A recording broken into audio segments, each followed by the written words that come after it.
Lucio Dupuy was born on July 5, 2016, in General Pico, a city in La Pampa province, Argentina. His parents were Christian Dupuy and Magdalena Esposito Valenti. Initially, the family lived in La Pampa, but later moved to Buenos Aires province due to a job offer Christian received. During Lucio's first year and a half, Christian and Magdalena remained together, though their relationship faced difficulties. Life was relatively calm, but both partners understood they would likely separate in the future. This came to pass in 2018 when they officially ended their relationship. Magdalena returned to her hometown of General Pico, and Lucio's custody was granted to her. She fulfilled her maternal duties to the best of her ability, and Lucio often spent time with his paternal relatives. Initially, the boy's family accepted the situation, aware that many children from broken families still grow up well. However, concerns arose over time. One of Lucio's uncles, Maximiliano Dupuy, expressed a desire to provide Lucio with a more stable family environment. After discussing this with his wife, Leticia Noemi Hidalgo, who agreed, they approached Magdalena in September 2018 with a request to have Lucio live with them. At first, Magdalena refused, but after reconsidering, she agreed. On November 27, 2018, she contacted Maximiliano and Leticia to arrange for them to take Lucio. Shortly after, they began the legal process to establish guardianship. When all the paperwork was completed, Lucio moved into their home, where he was welcomed with love, care, and his own room for the first time. Living with his uncle and aunt, Lucio felt truly happy. He also developed a close bond with his paternal grandparents, who adored him and spent time with him frequently. Christian visited his son as well, while Magdalena maintained contact through video calls due to financial constraints that made travel difficult. In February 2019, Magdalena informed Lucio's guardians that she was embarking on a long backpacking trip. By this time, the initial guardianship period was nearing its end. Although Magdalena showed no intention of reclaiming custody, the absence of valid guardianship documents created complications, especially since Lucio had been enrolled in kindergarten. The kindergarten staff warned Maximiliano and Leticia that Magdalena could take Lucio at any time, as she retained her parental rights. Concerned about Lucio's stability, the couple sought legal advice and petitioned a family court judge to grant them permanent custody. Their goal was to ensure Lucio's well-being while maintaining his relationship with his mother. In August 2019, a judge granted permanent custody of Lucio to his uncle and aunt, Maximiliano and Leticia. During this time, Leticia was expecting twins, but this did not prevent them from treating Lucio as their own beloved child. They provided him with love and protection. In March 2020, shortly after the twins' birth, Magdalena returned from her trip and demanded custody of Lucio. Maximiliano explained that custody was now legally theirs and assured her that she could visit him any time. However, this led to a legal dispute that impacted Lucio's well-being. Magdalena sought legal support, claiming changes in her life justified regaining custody. She stated she now lived with her girlfriend Abigail Paez in a spacious apartment in Santa Rosa and had started a bakery business. Magdalena's determination to regain custody contrasted with Christian's stance. Christian, Lucio's father, emphasized that frequent changes in the boy's life would cause instability. He reminded Magdalena that she had willingly signed the custody transfer documents and that Lucio thrived with his guardians. However, Magdalena dismissed these concerns and insisted on reclaiming her son. The first custody hearing was scheduled for March 13, 2020, but Leticia, having recently given birth, could not attend. The hearing was postponed to July 1, 2020. Meanwhile, global pandemic restrictions caused delays in the judicial process, adding to the tension. During this period, Magdalena began threatening and harassing Maximiliano and Letitia. On May 1, 2022, Magdalena filed a police complaint alleging that Lucio suffered physical and psychological abuse under his guardians. She claimed to have seen bruises on his body. Following protocol, the police temporarily placed Lucio with his biological mother and her girlfriend. Soon after, the legal system intervened again. On August 28, 2022, during a pandemic-era court hearing, an agreement was reached. Magdalena regained permanent custody of Lucio. Both parties signed the document, though sources familiar with the situation stated that Maximiliano and Letitia felt compelled to agree, as they had no realistic chance of retaining custody. Magdalena and Abigail gained legal custody of Lucio, ending a long, tense conflict that deeply affected everyone, especially the children. Once custody was finalized, Christian could only communicate with Lucio through video calls. His parents, Lucio's paternal grandparents, had an even harder time. They were allowed video calls only after paying Magdalena 3,000 pesos for each session. This was another example of Magdalena's manipulative behavior. Despite regaining custody, the idyllic life Magdalena promised never materialized. Within 3 months, Lucio visited medical institutions at least 5 times, not for common illnesses but for injuries resembling signs of physical abuse. These incidents included serious fractures and injuries to his upper limbs, torso and toes. Yet medical staff failed to report these alarming signs to authorities. By November 2021, the situation took a tragic turn. On Friday, November 26th, Magdalena left for work and Abigail drove her there. Later that evening, Abigail returned to their apartment, finding Lucio unconscious and showing no signs of life. She carried him to a nearby emergency medical care center, but it was closed. Fortunately, a passerby stopped to help, rushing them to the hospital. However, by the time they arrived, Lucio was already dead. The hospital staff quickly noticed inconsistencies in the explanation provided by Magdalena and Abigail. The pair claimed they were victims of an attack by unknown men who deliberately targeted Lucio. However, visible injuries on Lucio's body and the absurdity of their story led the hospital staff to alert the provincial police. Both Magdalena and Abigail were arrested. Law enforcement officers initially detained them in adjacent cells, allowing them to communicate, which sparked public outrage. The next day, authorities searched their apartment, seizing personal belongings and mobile phones. The investigation progressed quickly, with Abigail being preliminarily charged with simple murder and Magdalena charged with murder with aggravating circumstances. A few days later, local authorities released the autopsy results, which revealed horrifying details about Lucio's death. This sparked widespread public condemnation and intensified calls for justice. The tragic details of Lucio's death spread rapidly, shocking society. Forensic experts revealed that Lucio succumbed to multiple injuries resulting in internal bleeding. His body bore signs of severe, ongoing abuse akin to torture, with healed fractures and skin injuries from prior violent episodes. Disturbingly, experts also identified marks suggesting possible sexual abuse. On November 29, 2021, Lucio was laid to rest at a cemetery in his hometown, General Pico.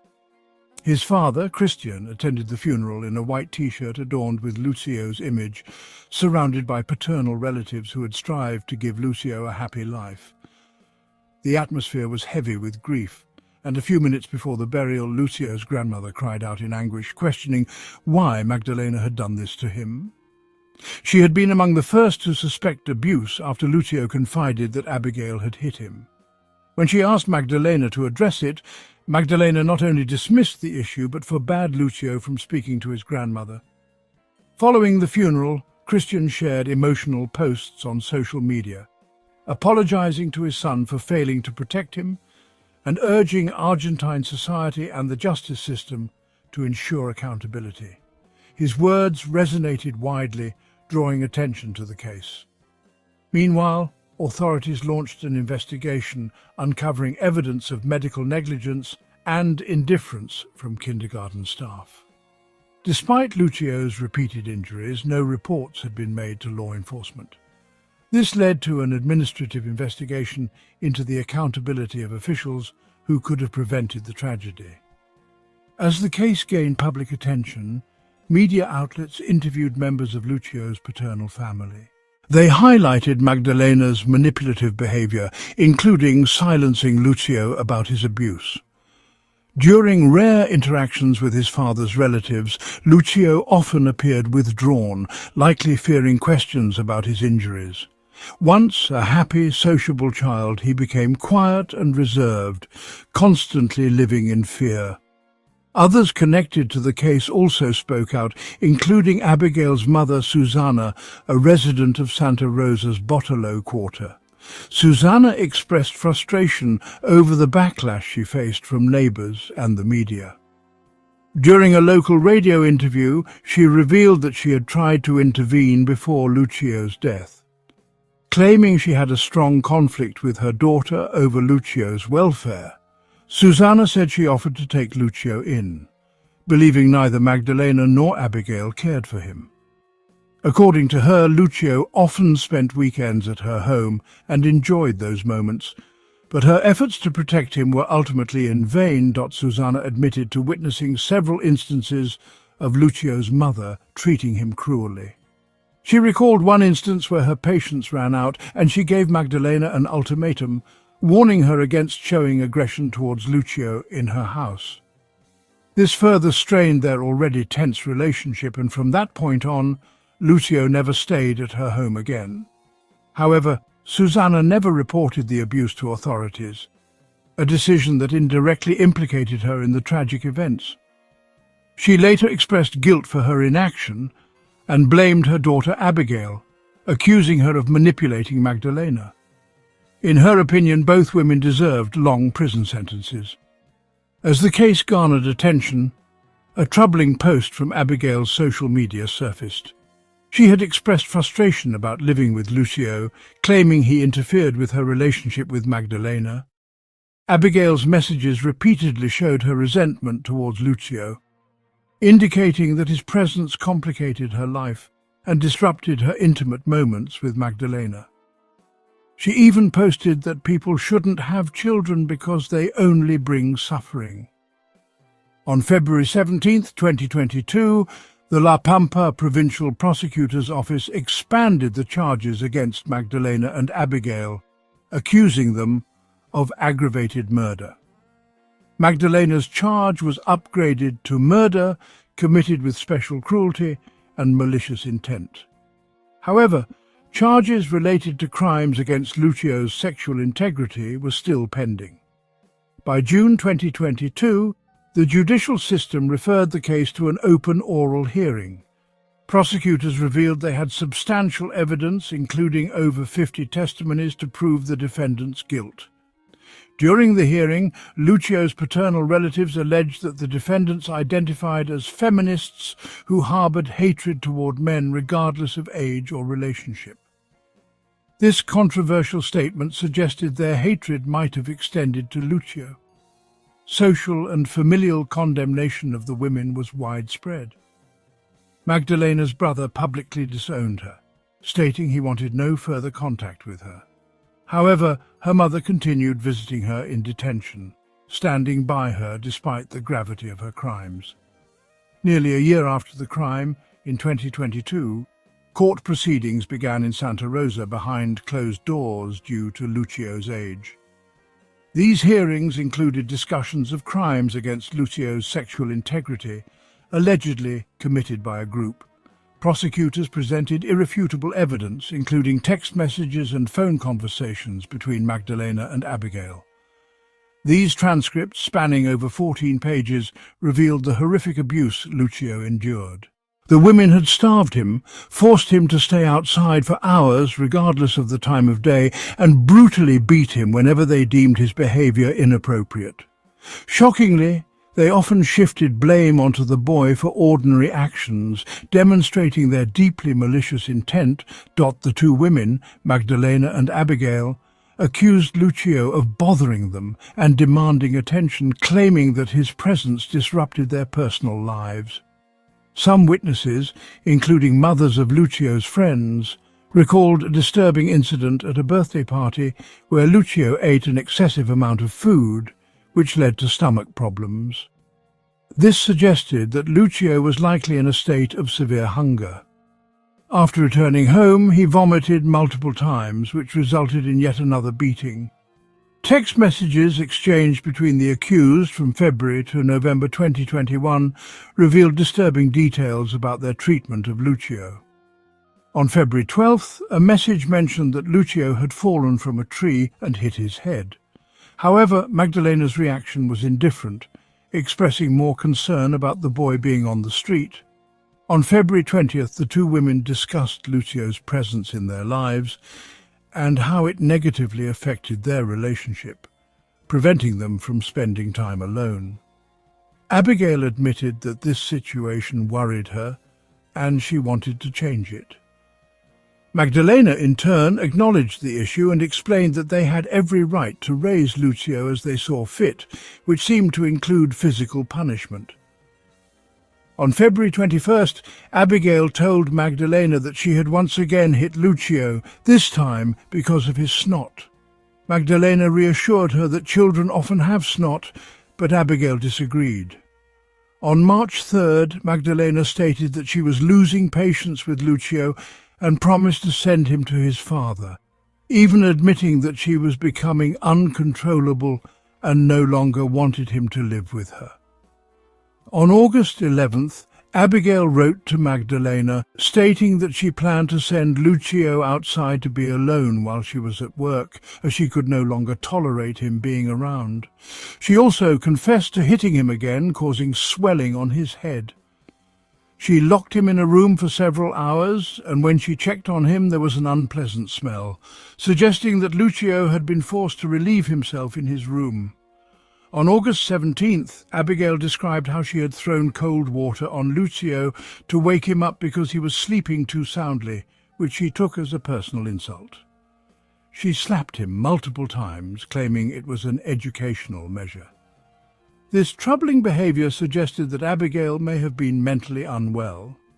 On September 30th, Abigail again complained to Magdalena about Lucio, accusing him of choking on food during breakfast, though she believed he was pretending to do so for attention.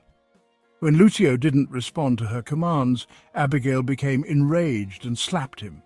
She also expressed frustration at always being the one to carry out the dirty work of punishing him. On October 6th, Magdalena sent Abigail a message about Lucio's injuries, specifically on his legs. Abigail suggested applying cream to cover the marks, not out of concern for the boy's well-being, but because she was worried the injuries would be noticed by teachers at the kindergarten. Her main concern was that Lucio might reveal the truth about how the injuries occurred. On October 14th, Abigail expressed her desire to keep Lucio locked in his room instead of taking him to daycare, claiming it would be better for everyone. Following this, Abigail and Magdalena discussed how dirty Lucio would return from nursery, claiming they did everything possible to ensure the boy felt good. They bought him new clothes, but he would ruin them on the same day. This led them to label him as mentally inadequate, even calling him an idiot. In a message to her partner, Abigail expressed her desire to beat Lucio endlessly, yet his mother never attempted to stop her. On October 16th, Abigail told Magdalena that Lucio could no longer stand on his feet, admitting she didn't know how to hide the multiple bruises on his face.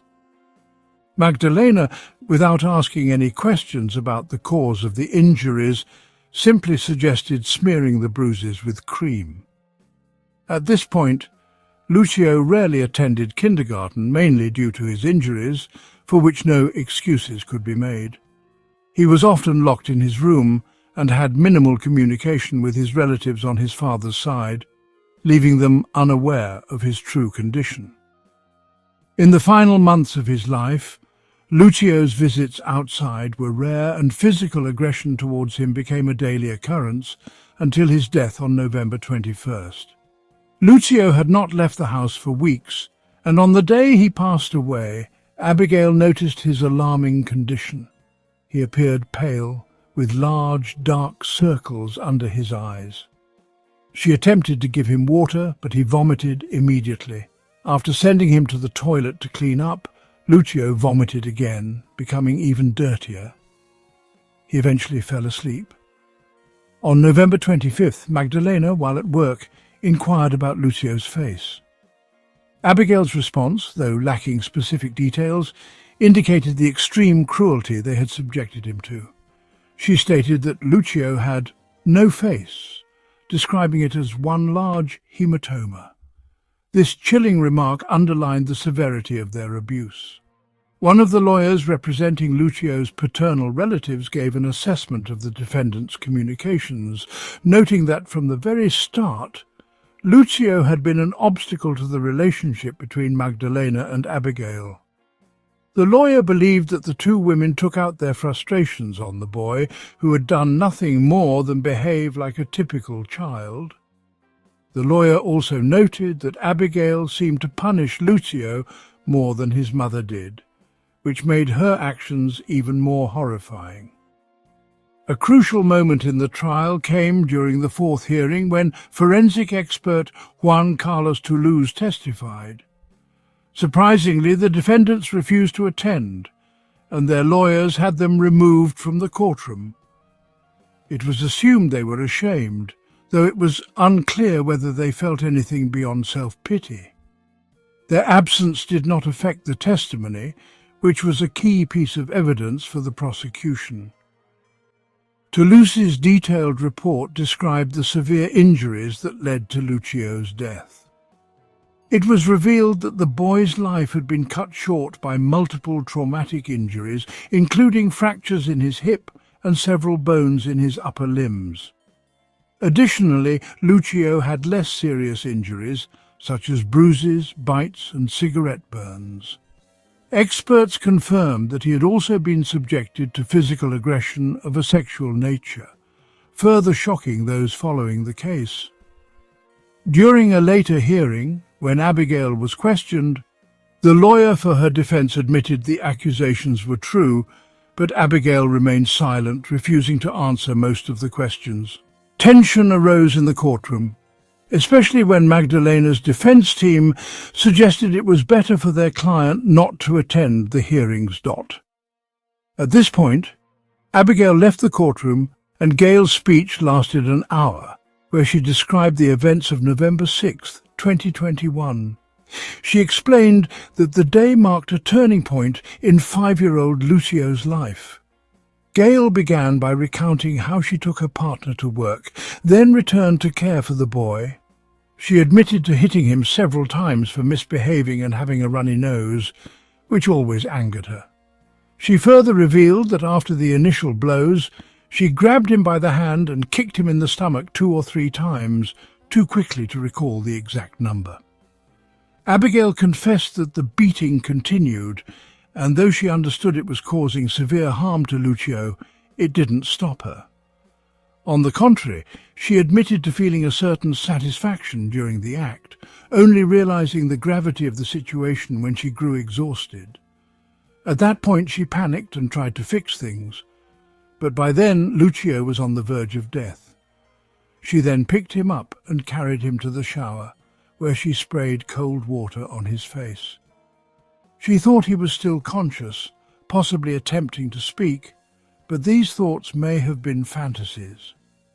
At this point, it's crucial to refer to the autopsy report, which detailed more severe injuries than Abigail admitted to.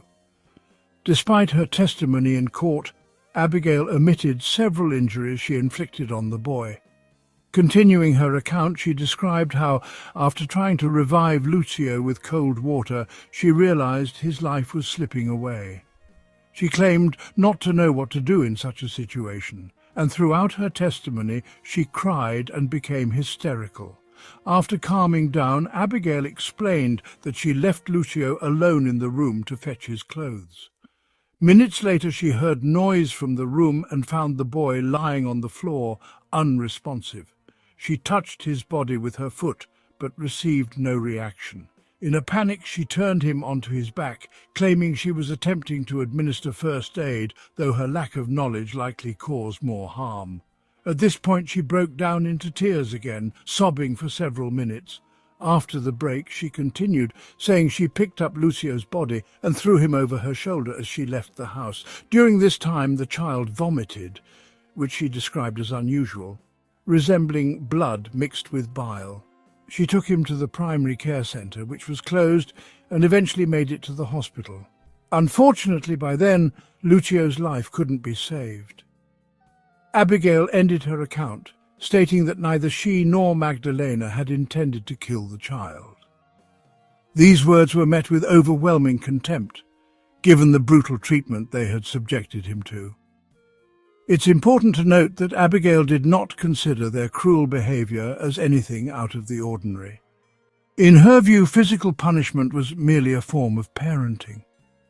She claimed that Lucio's behaviour was consistently provoking, and he wouldn't respond to verbal reprimands. She also expressed an astonishing belief that Lucio had forgiven her, stating that she would have forgiven herself had she been in his place. Prosecutors, however, disagreed with her account, insisting that Lucio had been beaten hours before his death, as confirmed by medical professionals. Magdalena also took the stand and gave her testimony, which lasted 40 minutes. Magdalena's testimony in court lasted for 40 minutes. She explained that at the time of Lucio's death, she was at work. After having dinner together, she had asked Abigail to take her to work, which she did. However, after Magdalena arrived at work, she didn't hear anything about her son's condition until Abigail came to visit her later that evening. Magdalena went downstairs to meet her, where she noticed Abigail seemed confused. After a brief pause, Abigail told her that Lucio was in the hospital, repeating this without providing any further details. The two then went to the hospital in silence, though Magdalena found it hard to believe. When they arrived, a police officer was waiting for them and informed Magdalena that her son had died. She was in shock and couldn't understand how this could have happened in such a short time. She wanted to see her son's body and was taken to the room where his body lay. Upon entering, she tried to wake him up, but a doctor stopped her, asking her not to interfere with their work. Even at that moment, Magdalena couldn't believe her son was gone, insisting that she had seen him alive when she left for work. However, the autopsy confirmed that by the time she left for work, Lucio was already dying. Despite this, Magdalena clung to her version of events, claiming she said goodbye to Lucio before leaving and that he was alive. She also expressed disbelief over what happened, both then and in court. She stated that she hadn't been able to properly say goodbye to her son and did not feel the need to mourn him publicly. Despite everything that had happened, she believed she was an exemplary mother, doing everything she could for Lucio to have a normal, happy life. She claimed that Lucio enjoyed living with her and that he felt at home with her. Magdalena also recalled a conversation she had with Lucio before he was supposed to go on a trip with his biological father. According to Magdalena, Lucio didn't want to go, saying he didn't want to be away from her even for a few days. This claim was difficult to believe. She further stated that she never prevented Lucio from contacting his father's side of the family, but they hadn't reached out because they weren't interested in him.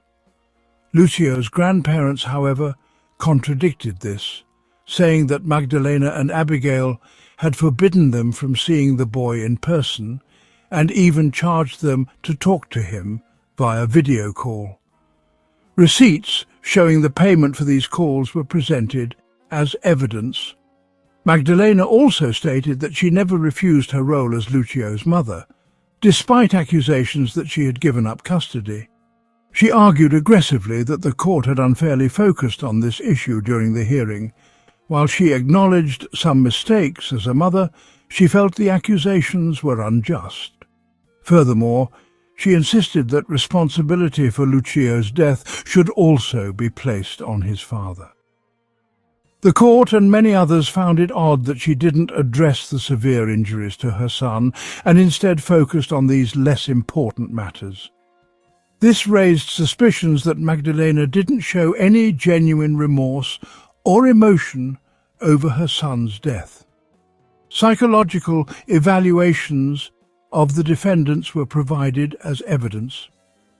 The experts testified that both Magdalena and Abigail displayed traits of perversity, a lack of guilt or remorse, and a complete absence of empathy. They also showed clear hostility towards male figures, and it became evident that they saw the presence of the child as an obstacle to their relationship. Apparently, this became the reason for getting rid of the boy in the most brutal manner. At the final hearing in the case of Lucio Dupuy's death, his heartbreaking drawings were presented. The little boy often drew, especially in kindergarten.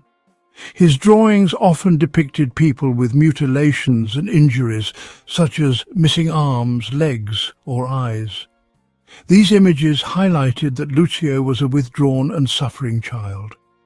Though he didn't speak out about his troubles, he tried to communicate his pain through his drawings.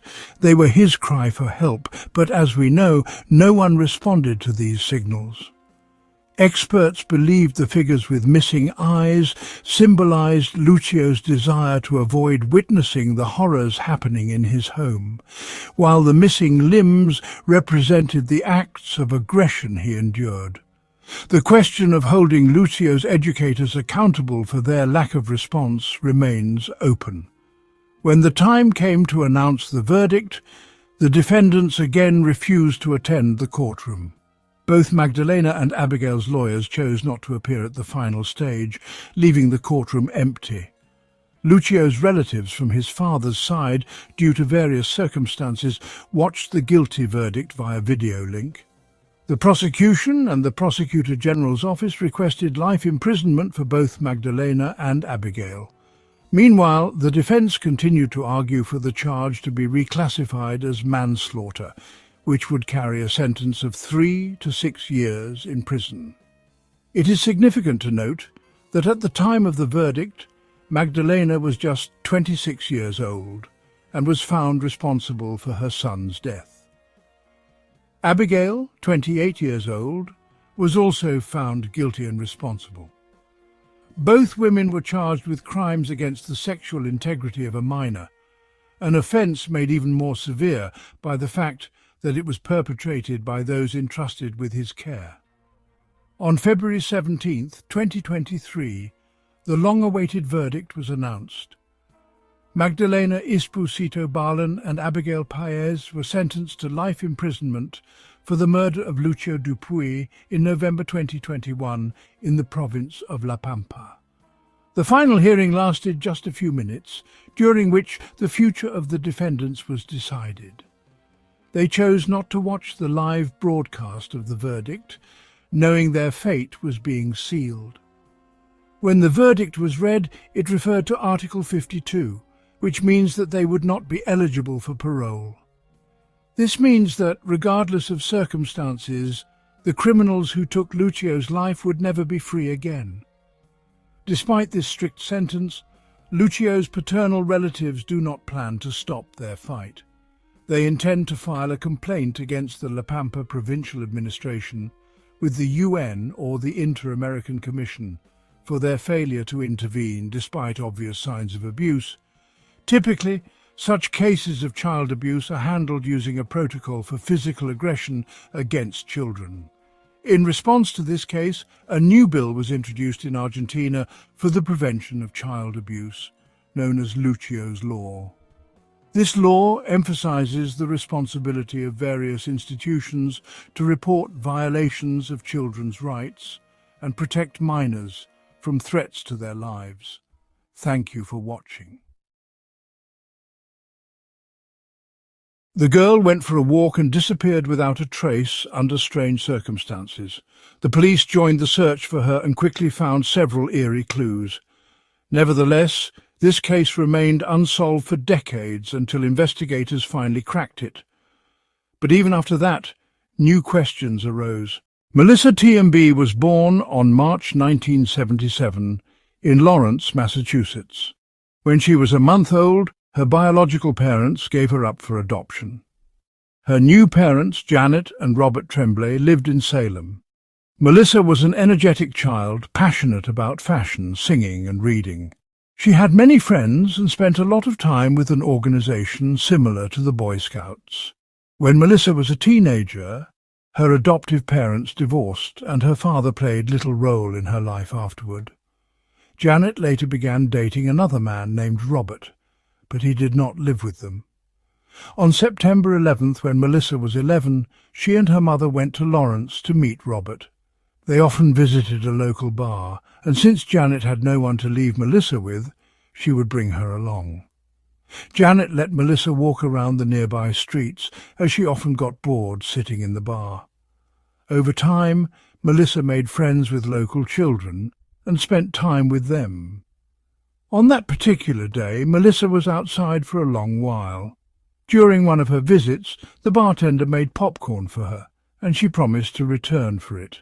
However, she never came back. Around 4 p.m, Janet grew worried when Melissa hadn't been seen for a while. She went outside to check, but her daughter was nowhere to be found. Janet and Robert began searching the area but couldn't find Melissa. After several hours, around 9 p.m, Janet contacted the police. Officers immediately joined the search, but they, too, couldn't locate the girl. By this time it was already dark, complicating the search further. The police continued their efforts through the night, considering the possibility that Melissa had run away. However, her mother insisted that Melissa was afraid of the dark and would never have run away. The next day, the search continued. On the 300th day, a railway worker conducting a routine check at an old junction near the bar discovered a body between two freight cars.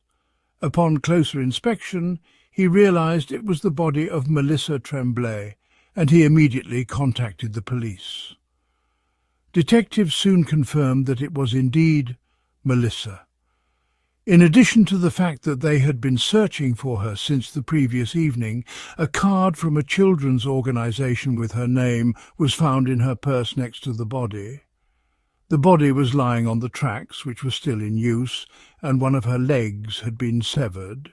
Detectives deduced that this likely occurred due to a train collision, as this part of the railway was still active.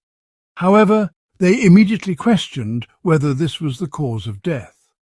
The lead detective noticed several factors that contradicted this theory. First, her purse, which contained the card with Melissa's name, was found nearly 20 meters away from the body, which seemed strange.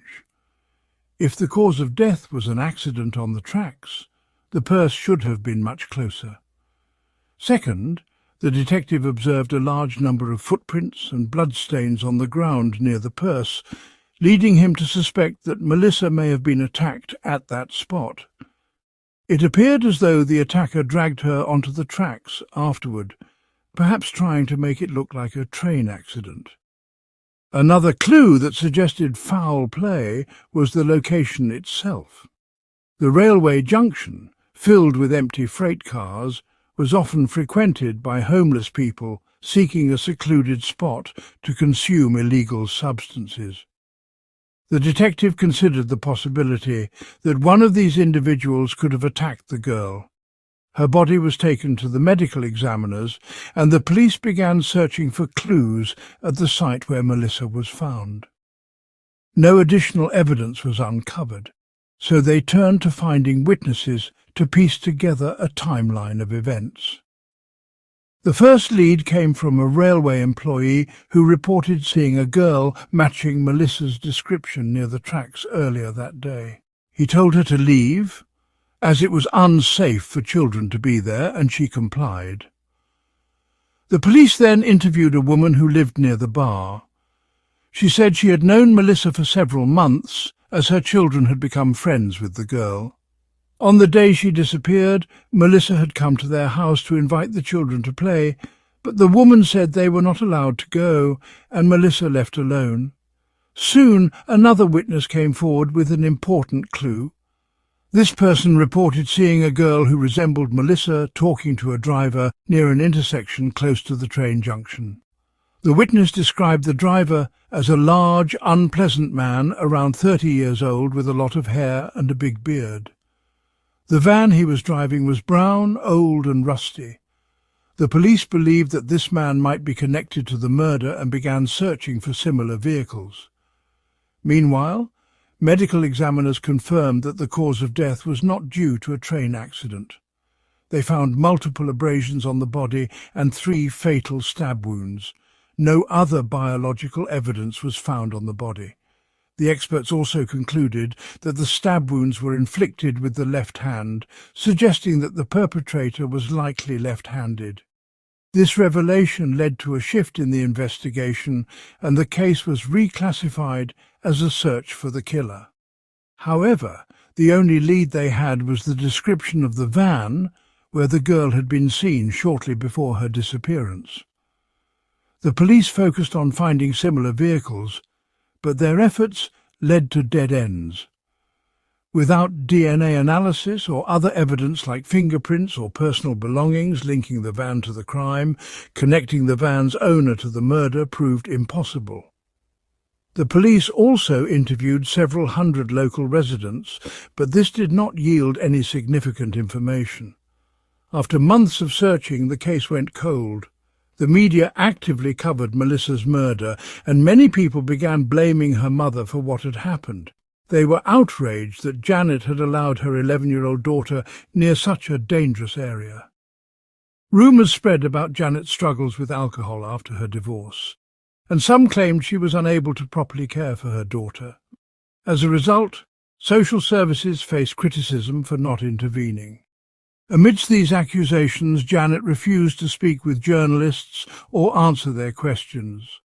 When contacted, the Guardianship Service confirmed they were aware of the problematic situation in the family and had considered taking action to remove Janet's parental rights, but never pursued it. No progress was made in the case for years. The police re-examined potential suspects repeatedly, but nothing came of it. In 2012, 12 years after the murder, investigators found their first serious suspect, Tommy Linsells. I also discussed him in one of my previous videos, the link to which I'll leave in the description. Police discovered that the details of several of his past crimes closely resembled the circumstances of Melissa's murder, leading them to investigate him further. Moreover, Tommy resembled the driver of the van near which the girl was seen, and he frequently travelled in empty cars when moving between states. Detectives investigating Melissa's case began to consider his possible involvement. However, after thorough investigation, they concluded that he was unlikely connected to the murder. They found no evidence that Tommy was in Lawrence at the time. In fact, they determined that he had been in another state during the months of Melissa's disappearance. The case remained cold for a few more years until 2013, when detectives stumbled upon a new lead. They arrested a man from Lawrence in an unrelated case, and during questioning, he suddenly revealed some details about Melissa's murder. The man claimed that when he was 13 years old, he had been involved in car theft. He spent time on the streets looking for suitable vehicles, and on the day of Melissa's disappearance, he had seen a girl who resembled her. According to him, she was sitting on the steps of a bar with a man named Mike, whom he knew. Mike had a questionable reputation, and the man's relatives had warned him to stay away from him. The man walked past them, and about 10 minutes later, as he returned, he saw the girl leaving the bar with Mike. Shortly after, another man approached them, whom the witness did not recognize, and the 3 of them walked off together. The police asked the witness why he had remained silent for 25 years, and he replied that he did not want to contact the authorities. However, when he learned about Melissa's murder, he realized he might have seen the girl. He consulted his brother, who advised him to remain quiet. Nevertheless, the detectives found a significant contradiction in this story. According to the witness, he had seen the girl on the bar steps when it was already dark outside, but the search for Melissa began around 4 p.m., while it was still light. Given that all the visitors and staff of the bar knew about the disappearance and that Melissa's mother had been searching for her on the streets for hours, detectives found it highly unlikely that she would have remained unnoticed in this area. As a result, the police suspected that the witness may have seen someone else, or that his account was inaccurate. Despite this, they still investigated Mike for possible involvement but made no progress. The witness's story brought renewed attention to the case, and in 2014 it was decided to reopen it. By this time, DNA analysis was being actively used in investigations, and the police hoped that experts could uncover new evidence. They studied all available materials, including Melissa's clothes and personal items, but found no foreign DNA. However, they discovered something significant. During their analysis of the body, they took samples from under Melissa's nails, expecting to find traces of the attacker. These samples revealed particles of foreign skin, which were immediately sent for further testing. Although specialists were able to extract a partial DNA profile, it was insufficient to match it to a known individual in the databases. Undeterred, the investigators contacted a genealogy research company to help identify the owner of the DNA. This was a challenging task since they only had a partial sample, which made it difficult to pinpoint a match. However, after extensive research, they were able to identify a potential relative of the DNA's owner. Soon they found a family with the surname McClendenin. The challenge was that, without a complete DNA profile, they couldn't prove with certainty that any family member was responsible. Therefore, the detectives began investigating which members of the McClendenin family might have been in Lawrence in 1988 and matched the right age and circumstances. They eventually focused on two brothers, one of whom was Marvin McClendon.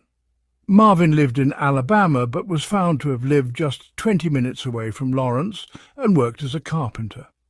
Further investigation revealed that Marvin had frequently worked at a church just a few hundred meters from the bar where Melissa was last seen. Additionally, Marvin had worked as a prison guard for nearly 30 years, although he had left this position 3 times. In 1988, he had been on one of these breaks. The investigation also uncovered that Marvin had owned an old brown van that he used for work. Interestingly, Marvin had no criminal record except for numerous traffic fines, mostly for not wearing a seatbelt. He had been married twice, and both wives had left him at the same time. Marvin had no criminal history except for numerous traffic fines for not wearing a seatbelt. He had been married twice, and both wives had left him. From his first marriage, Marvin had 2 sons, but he did not actively participate in their lives. Finally, Marvin was left-handed, unlike all of his close male relatives. While detectives were investigating this suspect, Melissa's mother passed away in 2015 at the age of 70 after battling a serious illness. Sadly, she never found out who killed her daughter. After gathering all the information about Marvin and checking his relatives, detectives concluded that he was the most likely suspect. In 2021, they travelled to Alabama and began questioning him about the late 1980s. Eventually, they brought up Melissa's murder. When told that DNA from a close relative was found on the victim's body, Marvin suggested that his brother might be the killer. Later that year, Marvin voluntarily provided a DNA sample, but experts still could not establish a full match. All they could determine was that Marvin was either closely related to the owner of the DNA or was the killer himself. Investigators, after studying all of Marvin's close male relatives, understood that none of them could have committed the crime, making Marvin the most likely suspect. However, without a complete DNA match, it would be difficult to secure a conviction. Detectives spent another year looking for additional evidence. They revisited Mike, the man who had allegedly been seen with the girl on the bar steps, and spoke to him several more times. In April 2022, they decided to arrest Marvin, though he continued to claim his innocence. During his arrest, Marvin made a suspicious remark, telling one of the officers, "At least I would have had time to get 20 years of my pension." At the time, Marvin was 74, and he was sent to prison while awaiting trial. The judge had to place him under constant guard, as other prisoners quickly learned of his past as a prison guard. Despite not having conclusive DNA, experts pointed out that Marvin had frequently visited a church just down the street from the bar, owned a similar van, and matched the description of the man seen with the girl. The trial began in December 2022, but Marvin's lawyer immediately focused on the lack of a complete DNA profile and argued that this made it impossible to confirm his client's guilt. The defense brought in two experts, a forensic scientist who claimed she could not confirm the killer was left-handed based on the photos, and a genetic expert who argued that a partial DNA match with a family member did not rule out the possibility of it belonging to distant relatives. Marvin himself refused to speak in his own defense, and by the end of December, the jury began deliberating. After nearly a week of discussions, they reported that they could not reach a unanimous decision. Some jurors believed that without a complete DNA sample, it was impossible to definitively prove Marvin's guilt, and the judge was forced to declare the trial a mistrial. In early 2024, the prosecution announced plans for a retrial, set to begin on September 30th, 2024. Marvin, now 76, remains in prison and suffers from numerous health issues, making it uncertain whether he will live to see the end of the retrial. If the court fails to convict him again, Marvin may be released and Melissa's murder may remain unsolved.